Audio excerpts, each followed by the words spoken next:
សងគ្រាមសកលអំពលក្តីទុកយន្តហោះបាញ់បុកបោលសម្រាប់ផ្ទុកពី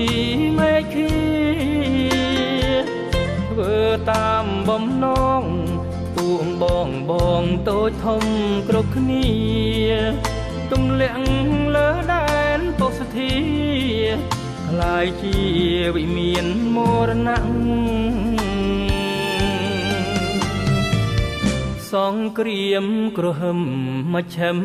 បូព៌ាដណ្ដើមព្រេងគ្នាព្រួតតវ៉ាទៀមទាទម្លាក់របបដឹកនាំ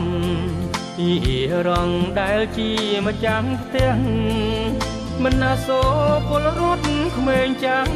ក្របបែកទម្លាក់ឈាមស្រង់រង្គីលមើលទៅសមុទ្រគួរឲ្យរន្ធត់ពេកក្រៃ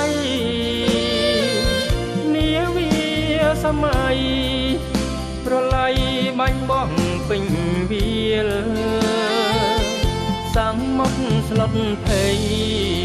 ពងត្រីហងហែលននាលត្រូវស្លាប់ពាក់ពេញវាលកាលជាមហូរច្រាស់ច្រាលពេញផ្ទៃសមុទ្រទ្វីបលោកសពថ្ងៃក្នុងដៃមហាយៈខ្មែរអើយចាំជាក់សៀមអបល័ក្ខឆ្លៀនពៀនឥតឈប់បញ្ឈប់ភ្លាមទៅចោលកំឡៅសាវតាចាទុកខ្មែរយើងសុំតែក្តីសុខថ្ងៃនេះថ្ងៃមុខក្រោមលុបសន្តិភាព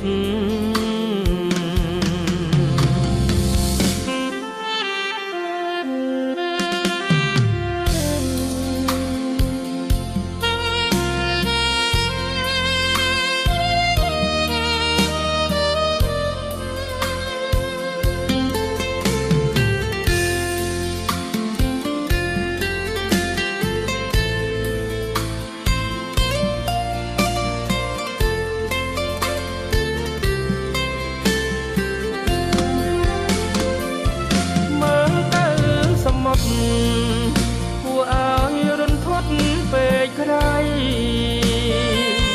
នាវាសម័យប្រឡ័យបាញ់បោះពេញវាលសមុទ្រស្លុតភ័យពងត្រីហងហែលននាលត្រូវស្លាប់ពាក់ពេញវាលកាលជាមហូរច្រាស់ច្រាលពេញផ្ទៃសមុទ្រទ្វីបលោកសពថ្ងៃក្នុងដៃមហាយៈខ្មែរអើយចាំជាក់សៀមអបល័ក្ខឆ្លៀនពៀនឥតឈប់